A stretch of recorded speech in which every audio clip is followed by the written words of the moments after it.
Mini-episode 813 of the FDH Lounge is brought to you by Sportsology, delivering unconventional columns and webcasts about sports, TV, music, movies, and more. Follow them on the web at sportsology.com. The FDH Lounge. You want to schedule your life around it. A long time ago, on a gloomy, wet Cleveland spring night, two men stand alone amidst the late-night drizzle. Their voices echo across the vacant station parking lot as they debate the merits of the great American radio show that have been missing for far too long. On that night, an idea was born. That idea became the FDH Lounge.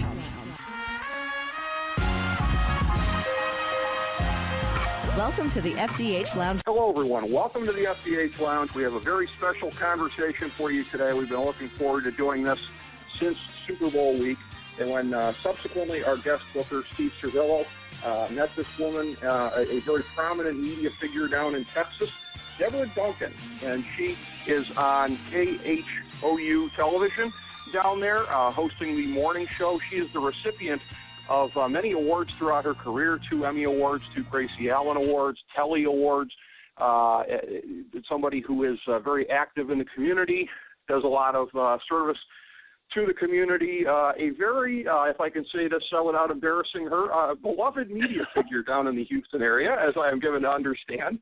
And we have, as we discussed off air briefly, a good mutual friend in Houston native Vernon Turner, who we have been a good friend of and have championed his cause on the show since 2011. And she was witness to an awful lot of his ongoing work to publicize his upcoming movie and his other projects during Super Bowl week.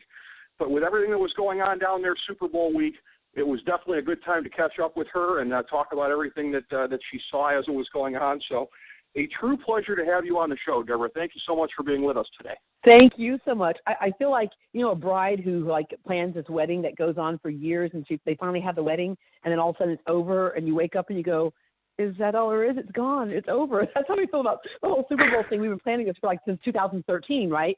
And I picked my dress and everything. And then all of a sudden we're like, did it really come and go that fast? But it was so cool.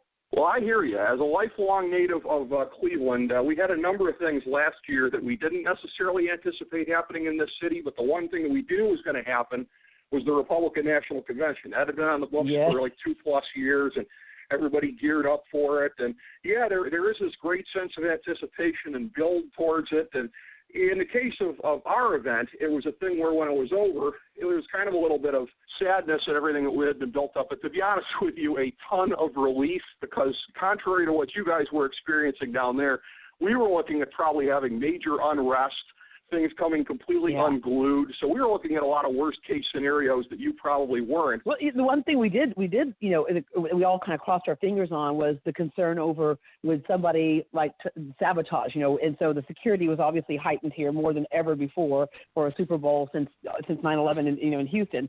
And so it was one of those things where the security was actually much more palpable this time around than it was the last time that even the Super Bowl was here in Houston. So that was the thing for us, is you kind of held your breath and hoped that everybody had a great time and that nothing bad would happen. And of course, that's what we did. Well, that's very interesting, because you're talking about the last time it being 2004, that being not too long after 9/11. You had the Iraq War that was still going on pretty strong at that point in time. So one would have thought at that moment in time things would have been pretty jacked up, I would think almost maximum, but well, I don't know whether it would be technologies to continue to evolve or whatever, but you're saying that it went well beyond that. I think technology is one, and of course the other thing is just all the events all of a sudden, because right away after 2000, when that happened with 9/11, right away we didn't really quite think about the other offspin of events like the Super Bowl and stuff, and then of course what's happening in Europe lately and all that stuff. I think we were just a lot more aware. Yeah, well, that makes sense, and obviously it's a big magnet. It's a big target for anybody that would like to cause a bloodbath. I mean, arguably the biggest event. Don't mess with Texas. As we say, don't mess with Texas. Yeah, don't mess with Texas. Yeah. Yeah, that was established pretty well. But I have to say, too, and this was a question that I put to you to think about a little bit off air, because as I shared with you, I have, in the course of a lot of times, trying to ask a thought-provoking question inadvertently ambushed somebody by being a little bit too thought-provoking with it. It's funny how you told me the same thing happened with Oprah one time. So I guess that's happened to all of us to try to go below the surface a little bit here and ask things that are not just too obvious. But I am really, really curious as to why Houston has only had 3 of the 51 Super Bowls, never even had one in the Astrodome, which for a long period of time, I would say was maybe the most famous stadium in the world, but it completely skipped over from Rice Stadium the eighth wonder of the world. NRG in 2004. Yeah, what accounts for that, do you think? Yeah, I think there are a couple of things. One, I think, is just actually having that force that really goes out and lobbies the city.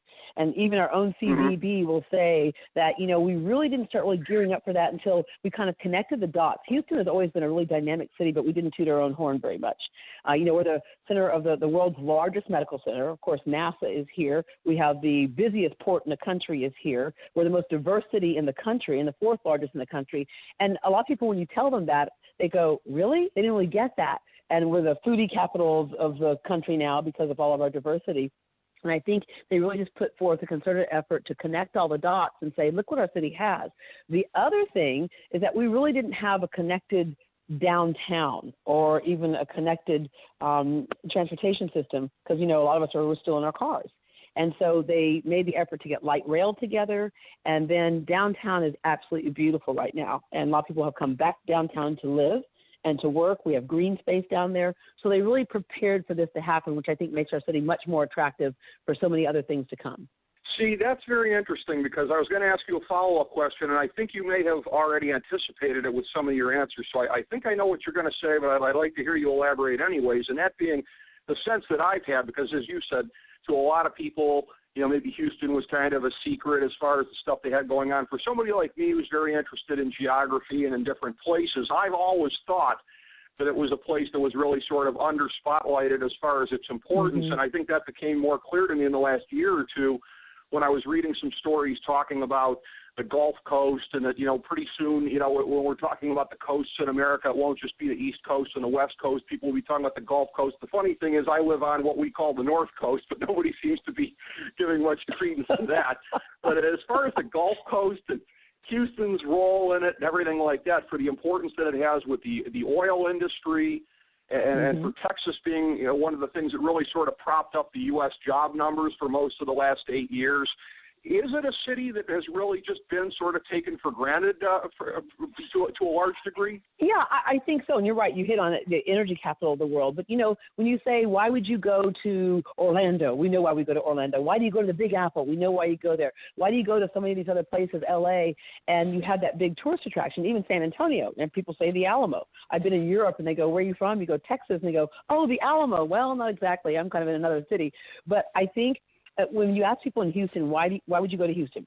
Like, why would somebody pick that as a vacation spot or whatever? But for the most part, when you say, why would you go to Houston, a lot of people will say to live. And so it's so much about the people. And so when you go someplace to live and there's quality of life, I think the hard part is you can't nail, like you would go for this particular theme park, which we used to have one. We got rid of it. Houston, one of our downfalls is we do kind of get rid of things. But I think it's really that. You would come here. And, we're 45 minutes away from the ocean, which is in Galveston, right? So we do have some things, but we just really have not really connected all of that together. But we're a more sophisticated city now than ever before. And I think you come here to kind of just sink into the city. We have a good music scene, but usually people think of music, they think of Austin with South by Southwest and things. But it really is all here. We just haven't connected all those dots. And our Commission and Visitors Bureau, visithouston.com, by the way, they've done a great job of really trying to pull all of that in. And the world is here. That's the coolest thing, too. I walked through the mall the other day, and I had about 13, 14 people stop me. They were all from other countries. And they said, we love watching your show, Great Day Houston, because we learn about the city quickly, but we also learn to speak English, some of them will say.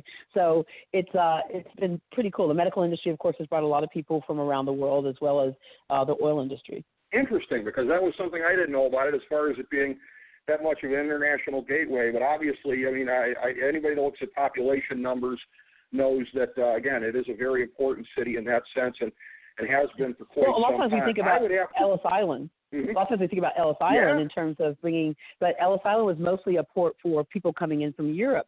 The rest of the world actually came through Galveston in the 1800s. Very interesting. That is something that I actually, I'm ashamed to admit that I did not know. So that is I have more for you. Point there. Well, here's what I'm wondering is, and again, I think I know the answer to this, but I want to, based on my own experiences, but I'd like to hear you elaborate about it. Now, when I go back to talking about the Republican National Convention from last year, and you can tie into that as well when the national media has been here the last couple of years for the NBA Finals, the World Series, et cetera, there's been a sense, you talked about Houston pumping up their downtown, Cleveland's done the same thing. I have to tell you, that's a thing where, now again, our city has been really beaten down more so than a lot of other places in the national image. Houston might have been ignored, overlooked, whatever. Cleveland has been actively ridiculed for the course of the last couple of decades. So there's a real sort of chest puffing out, and the way that the national news media in particular, they were here for the convention last year, and everybody just came away like, wow, look at Cleveland, they've rebuilt it. Well, it's like, is there that kind of, swelling the pride in the chests of Houston residents these days after the Super Bowl and after people get a chance to see that and get a new appreciation? Yeah, there is. And the key thing is, we do a lot of things in our show to tell Houstonians about their own backyard, right? And so it's funny because, so many things happen at the same time, but kind of quietly. And when you drive out around town, you start to go, oh, well, when did they put that up? Where'd that come from? And it's been really, really cool to see. There is that, because before Texas, as Texas goes, so goes the nation in so many ways, and Texas has its own mystique, having been its own country and all that stuff. But they always thought there were basically two cities in Texas, and it was Dallas and San Antonio. And then Austin started to emerge as this kind of funky, cool city, and, of course, the seat of our capital. But, yeah, finally Houston has arrived. But I think our nature here is not to be braggadocious. We just kind of things are what they are. But when people are driving around, I arrived here in Houston. We'd had our oil hit at one point. Oil came back, but downtown was not a place you went to. You wanted to get either stay right inside the loop or get out of the loop and go to all the suburbs that were being built. The homes were new. The schools were cool. There were master plan communities. But now people have come back to the center, and downtown is a place you would go to for nightlife as well. Go down there to work, but you also had a nightlife there. You have people living down there right now. So I think as a downtown does for any city, when it's invigorated, the rest of the community is invigorated around it. And you claim that as your central spot and the thing that identifies your city. You look at skylines, and people can look across skylines and say, oh, that's whatever. And I think now more so than ever, even Houstonians are able to look at a skyline and go, and that's us. That makes a lot of sense, and I was really very impressed with the area. The only time I've ever been down there in 2012, going down there and staying with my aforementioned friend Vernon Turner for a few days before and after driving up to South by Southwest. And where he's out there, again, all of Houston, greater Houston, seems like a very nice area. Pearland, where he's at, that kind of struck me. Every area's got their creme de la creme, and it struck me that Pearland was probably that for you guys. Oh, that's funny. Yeah, it was a great area overall, and yeah, I was very impressed with it as somebody that was there. And again, so the national media comes in, and you've got Super Bowl week, and you've got Radio Row, which again I know that Vernon was busy navigating all week for everybody who was following him on social media. Oh yeah, he was going back and forth between TV and radio and the whole bit. He just saw. He had a lot of stuff going on, absolutely. But on the local level, and I saw some of the programming, and specifically the segment when Vernon and one of his former teammates was on your show. So what's the experience like when you're in the local media of being there at that sort of epicenter of sports media for a week? It was fun for us to see all the celebrities walking through, right? And so we became what our local folks do to us. We're like, there's so-and-so. Oh, my gosh, get a picture, right?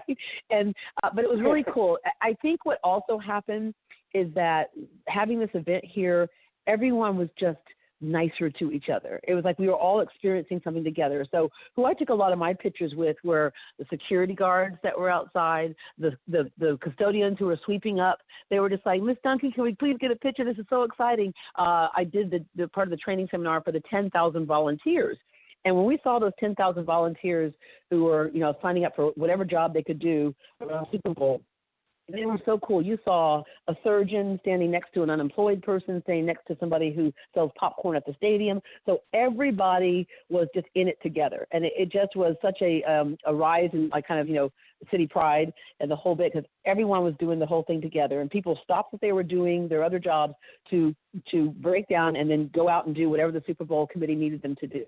It was really fun. And for me, I met like a whole lot of new friends is how I kind of see it. No matter where I turned. At one point, it was funny. I had a couple of pro football players who were like, Deborah. I was like, hi, you look nice.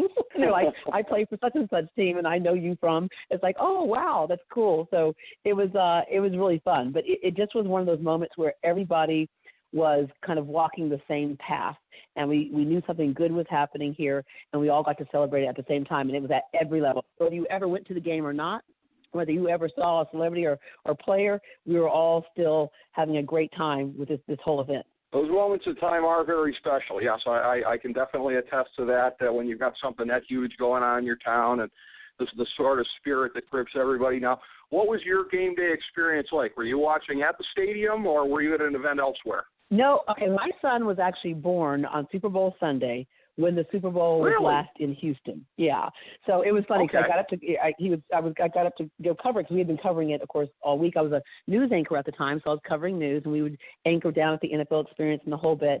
And then I woke up that Sunday morning and I went, I don't feel good. So I had to go to my hospital, which was right across the street, basically, from NRG Stadium. So can you imagine going, pregnant lady, please? And they're like, they didn't care. That was the year, of course, that my son was 9'5" when he was born. And that was the year that Janet Jackson had her little mishap with her top. And I thought she was just trying to help me feed my baby, but apparently that's not what she was doing. But anyway, so that was funny. So every year after that, we would have my son's birthday party on Super Bowl Sunday. So he really thought everyone was in town because they were celebrating his birthday.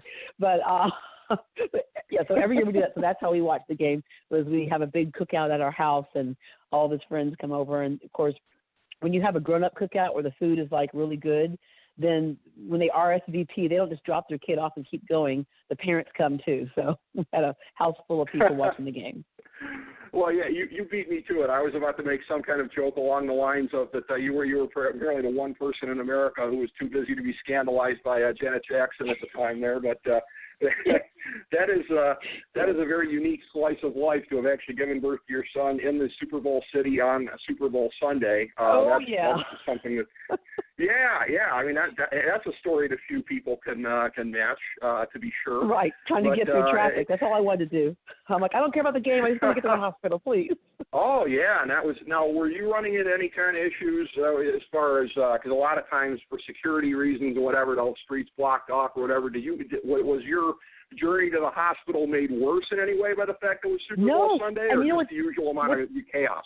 Yeah, it was usual chaos. But the interesting thing is that, again, it was different last time. There were so many things that we could go to and get in without the security that we had this time around. Like we did our show down there live at the NFL Experience. We would leave, 3 hours before our broadcast time because we had to go through several checkpoints and, it would change every day. And so, it was completely different before. We would just walk on down and walk on in, but, not this time around. A lot tighter. Really interesting, yeah, because you wouldn't think post 9/11 that it would be that sort of slow to get to the whole security state that it is today. It's interesting to realize how much that's really sort of continuously evolved over the last 17 years rather than just sort of sprung up right there. Because, again, if you think back, too, and this is before, I'm sure, either of our times, but one can only imagine what a waltz it was getting in and out of stuff for the Super Bowl in 1974. Not that they had their version of Radio Row or anything even remotely like today, but, back then you probably just went wherever you wanted, whenever you wanted, huh? You're right. You probably went in with the players. Excuse me, can you take your autograph? It's funny.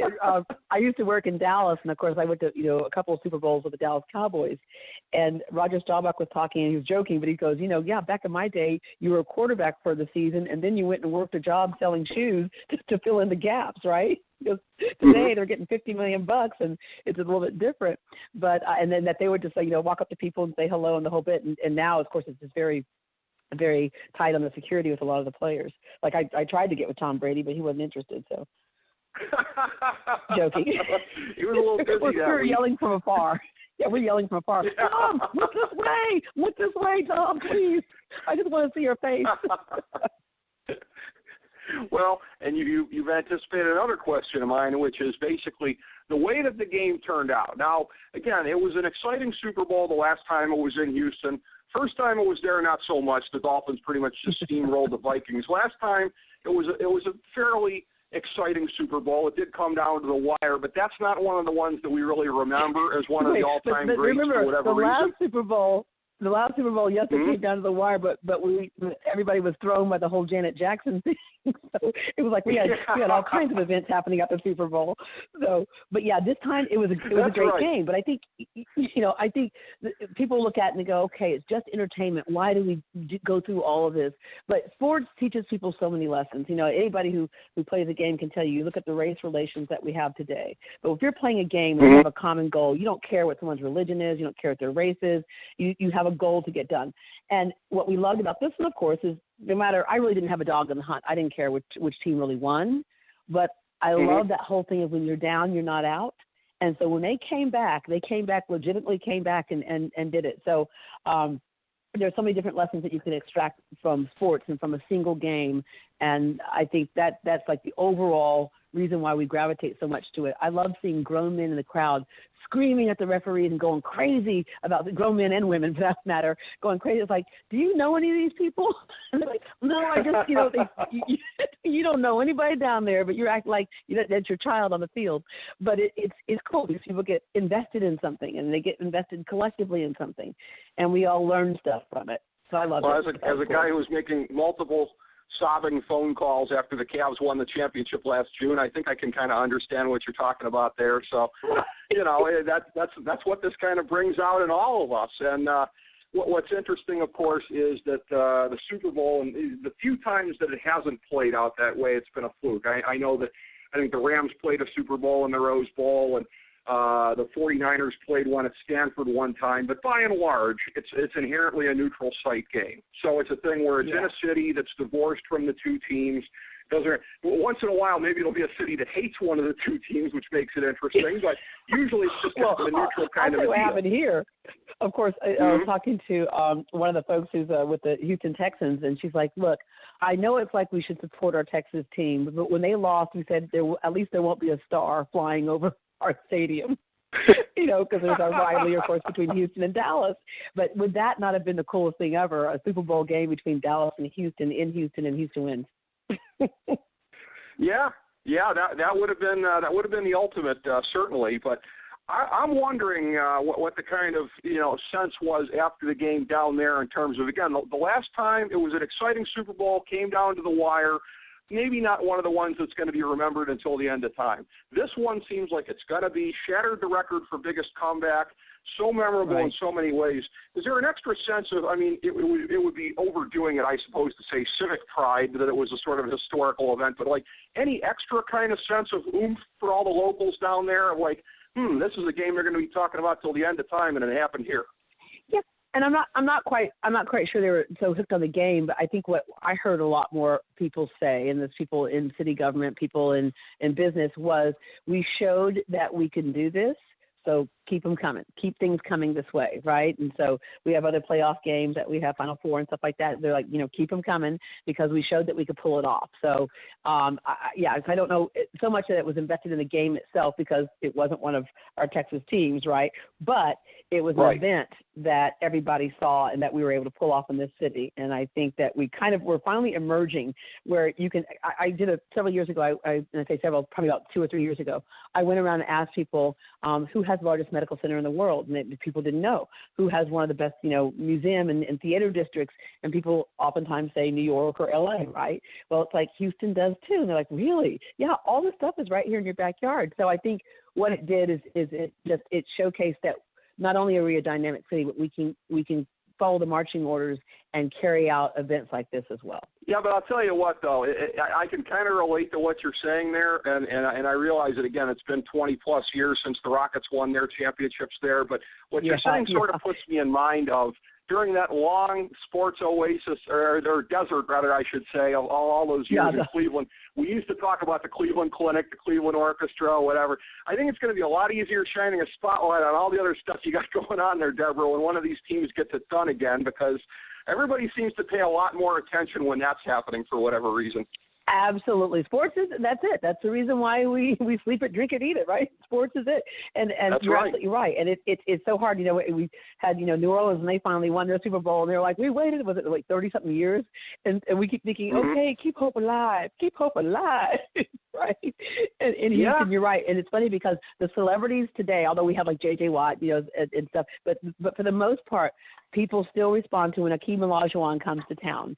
Clyde Drexler. It's like the last time we had that championship with one of the major sports is those are the people that we still hold on to. And we even, have lots of folks that we love who are Love Your Blue Days, with Earl Campbell and Pastorini. People still have, an emotional connection to them as well. And I think until we have that team that wins a Super Bowl or gets to the Super Bowl, that we kind of hold on to that nostalgia.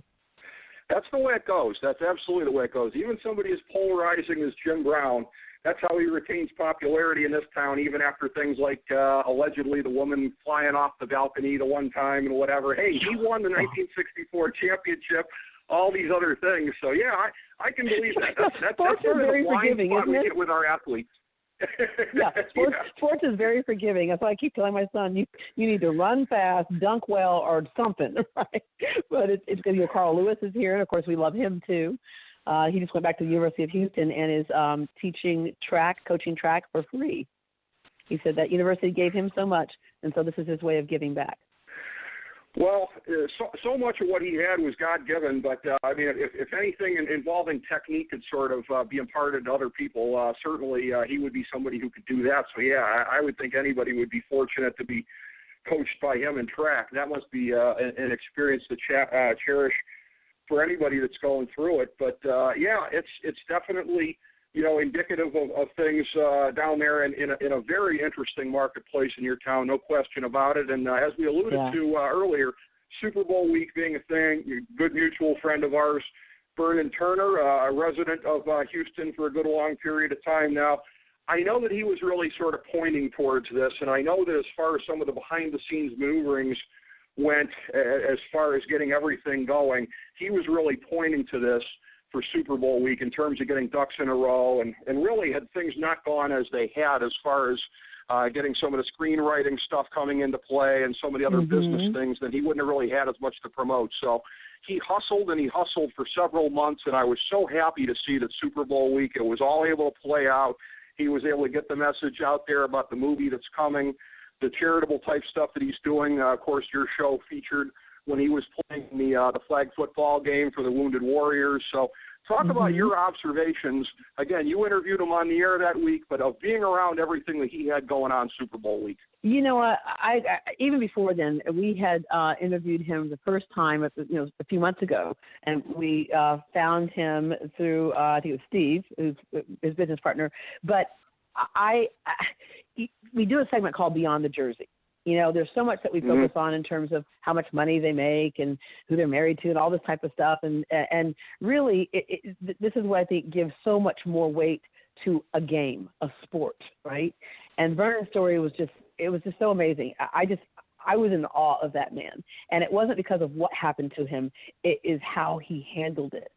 You mentioned earlier, I do a lot of volunteer work and a lot of fundraising for things. And, one of my areas is in recovery, where, people get off track and drugs becomes, their escape. And I'm looking at Vernon going, everyone would forgive you if you had gone the complete opposite way. We get it, right? But he didn't. Sure. And his sense of responsibility, his sense of value for other people, his sense, I love that man. I send him texts like every other day and go, I just want you to know you're loved, right? He's just such a cool guy with such grace. And I think it gives the sport, we hear about the bad boys all the time. We need to hear more about these guys too. And he's just a beautiful soul. And I loved it when he was on the show. The day before the show, I knew we had CeCe Winans, who's, the 10-time Grammy Award-winning gospel singer on the show. And I thought, you know what? I bet he listened to her music. And so I texted him, do you like CeCe Winans? And oh my gosh, I got all of her stuff. And yes. And so I had him tell her that day on the show what her music meant to him. He's like, it got me through a lot of stuff. Right. And then Chidi, of course, having his old friend there who he hadn't seen. And he said, I think probably 10, 15 years. And he came on in for him as well. So we had those two together to share their experiences of playing in the Super Bowl. But no, Vernon is, I can't wait for that movie to come out. It's got such beautiful lessons in it. And I think it is so timely right now because there are a lot of families behind closed doors dealing with this issue, and children are forced to grow up so quickly. And unfortunately, a lot of those kids walk the same path as their parents did. And he's an example of being able to go the other way. Pardon? Oh, yeah.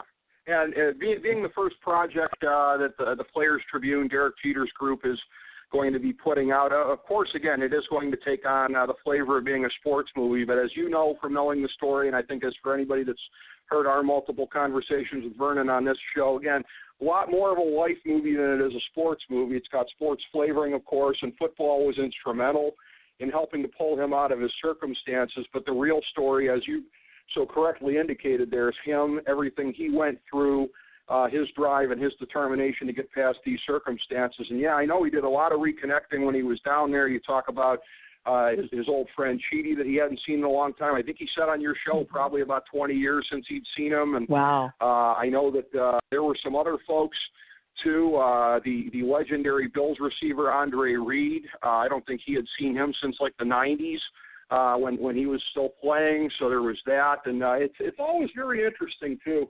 The whole web that he has as far as people he's played with and done stuff with. He's also played with people who are famous for anything other than their football career. I think he was on the '92 Rams, I believe, with both wrestling legend Goldberg and the great actor Terry Crews. So he's been around a lot of colorful people in his life. Yeah, but then again, and there it is. Like, what is? You know, my husband, my son's more of he's going to be a track kid, right? He's going to run. But my husband was like, he wants him to play team sports so badly because he goes, there's just so much you get out of it. I was in team sports. I was also in band, right? And so you always say to people, come on, let's get on the same page, people. It's like, in cases like this, it's not the same page. It's down to the exact second, right, or of doing something. But it was so fun to watch. Like when Vernon saw Chidi and they both walked up, he's like, oh my, it's like long lost family.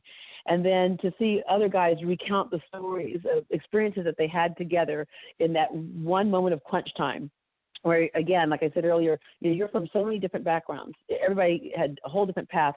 And then you come together for that common goal. But we say team, but we always forget that the team is made up of individual stories.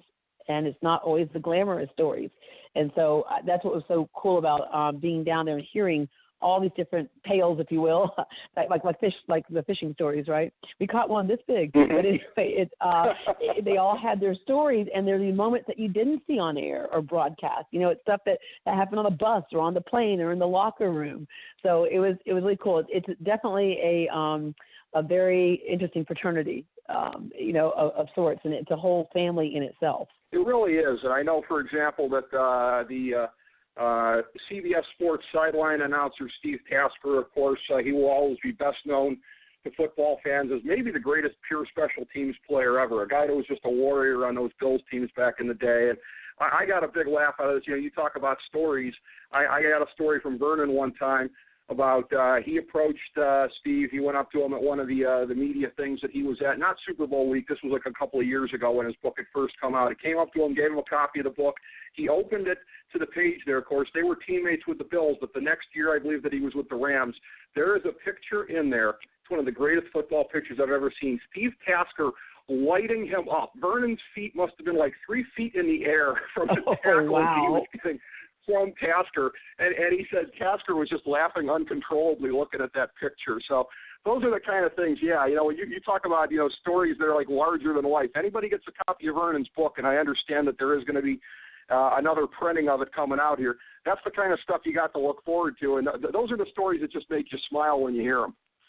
Yeah, because you don't see them everywhere. And I love it. When I was working at Dell, Jimmy Johnson was there, and you mentioned special teams, and I was doing a football 101 type class. And I go, what is special teams? Because you would be special teams. And I go, well, what does that mean? He goes, because you're just on the other side of crazy. That's what you would be. Yeah, you got to have a little extra something in you. So it's funny, but yeah, there's all of the different stories that are told, but again, like we said, that never hit the air. And I think it was really cool what Derek Jeter has done. You know, and I was haunted by that letter that Vernon had written, you know, to his 15-year-old self, and we had asked him if he wanted to read a part of it on the show, and he said, I can't. So I read that part when he wished his mom would die because he's so frustrated with her for not letting him go to his football practice, which was, as a kid, his only escape, right? That was a sense of a normal family for him, with being with the team. And then, you know, he says that line of, don't do it, Vernon, because within 72 hours, she'll be dead. And that moment right there is, like, I can't imagine. When he goes, this movie's release, it's going to be a whole nother level for him because, you know, he had to go through baby steps. First of all, telling the story, right? And then writing it down. It's got a certain amount of therapy to it. I think a certain amount of anxiety too, right? Getting it out there. And then actually seeing it play to life and on screen and not being able to pull back what's going to happen next, and you know what's going to happen next, you know? So it's very brave of him to step out and move forward with this because, and I hope it has a whole level of cleansing for him that at some point he can receive that forgiveness and know that his mom loved him in the best way that she could. That's a great point because, yeah, it is very raw for him, and, you know, it will be for at least some point far into the future, if not forever, because of the elements involved in it. And, yeah, it's one of those things where he's going to have to face that again when it comes out, and that's something that he's spoken about with me, and that's going to be difficult. But what's really interesting as well, and you talk about stuff kind of under the surface, is it's really, really interesting that with almost no exceptions, really none of his teammates from back in the day knew what he went through to get there. Mm-hmm. This is a thing where, I mean, when he opened up, when I think the book first came out, I believe in 2011, self-published at the time, that was really the first that anybody was hearing of this. So guys went through an entire career playing with him and never knew about it at the time. So that's one of the fascinating things, Deborah, is that they've come to see him, a lot of these old teammates, in a new light because it's always been like, oh, I had no idea what you were going through. Yeah, and he was sending, you know, half his paycheck home, you know, to take. He took care of family first, and something tells me the leftover is what he took. And you know how sometimes people will wear that as a badge of honor, right? And I think he just kind of put the blinders on and focused on what he had to do, and that's why he didn't really tell anybody about it. It's like, and he's such a giving and empathetic and sympathetic person. You know, I think in his mind, it's like people have their own issues to deal with. They shouldn't have to deal with me. And finally, I think he got to the point where he knew that telling this story would help so many other people. Yes, and it really has, and I know that he's been very heartened by that, and I know that he's been very glad, and that he clearly feels that he made the right decision in coming forward with it, and that it is going to, certainly in the medium to long term, as more people find out about it and this really becomes a big thing, that it is going to help a lot of people, hopefully help save some lives. And again, must have been very cool to see that playing out Super Bowl week, along with everything else that you had going on there Super Bowl week. And just to kind of tie everything up, Deborah, it's really interesting is when you get into stuff like talking about Vernon and some of the things that were happening Super Bowl week, and what you were saying also about just the interactions with people and the people that were the volunteers and everything like that. Again, for something that on the surface is just a sports story, having the Super Bowl down there, that really is sort of the epitome of a human story, which is what you cover on your show every morning. It is. It was teamwork, you know, between thousands of people, right? And that teamwork started early on when you had a team from Houston pitch the whole point of having a Super Bowl here again, right? And then carrying out what you were supposed to do, because obviously there was a list from the NFL. Okay, you need to make this happen if you want the Super Bowl. And so they got all that work done too. And it was kind of under the radar. And then really it was like I go downtown, but all of a sudden we went down there. We went, whoa, where did all this come from? It was a beautiful job. Back to Vernon for a second. I did tell him that, like, once he starts hitting the red carpet and, like, winning Oscar awards and stuff, don't act like you don't know me, because I will come and snatch you off that red carpet. I will. Okay, don't you act like you don't know. Don't act like you don't know me, Vernon. He's like, okay, I promise. I'll come. You know what? Fortunately for you, fortunately for me, fortunately for a lot of us, he's a loyal person, and he ain't going to forget about us. And that is, a lesser person might, Deborah, but I can tell you that ain't going to be Vernon. Okay, good. He'll get out his long list and say, I'd like to thank, and when the music starts playing, he'll get to our names, right? As long as it's on that scroll somewhere there. I don't care how long he's got to unfurl that scroll. We'll be on it there somewhere, and that's good enough for me. That's right. If he doesn't get to us, he'll say, we were on there. We know we were on there. Yeah, they just had to go. Absolutely. Oh, my gosh. Well, as I knew it would be, Deborah, a real delight having you on, talking to you. And obviously, as we covered, there's always so much going on in the world of Houston. So please don't be a stranger. Love to have you back on, catch up with you subsequently, talk about some other things here. Thank you so much for making time for us today. Anytime, and thank you very much. Really appreciate it. Great conversation, Deborah. I'm very grateful for it, as are, I know, the listeners. Thank you for being here with us today, Deborah, and thank you all for listening to this mini episode of the FDH Lounge. Oh, hey, one thing I left out.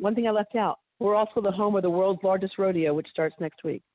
Wonderful. Thank you. As we bring the show to a close, we would like to extend our deepest gratitude to NBC, CBS, ABC, Fox, all Clear Channel affiliates, TNT, TBS, USA, UPN, Deadspin.com, YouTube.com, YTMND.com, MySpace.com, various blogs, Fox News, CNN, CNBC, MSNBC, IamBoard.com, Billboard.com, Google.com, ESPN, ESPN2, ESPN News, ESPN Classic, NBA TV, NFL Network, Sports Time Ohio, Athlon Magazine, Comedy Central, Cartoon Network, The Boomerang Channel, QVC, BET, The Spice Channel, Steno Notebooks, Manwich, Papermate Office Supplies, waitresses, strippers, bartenders, garbage men, janitors, microwave popcorn, the writers of The Office, Scrubs, Entourage, My Name is Earl, Oz, Metalocalypse and the Boondocks, Aquafina, and the Periodic Table of Elements.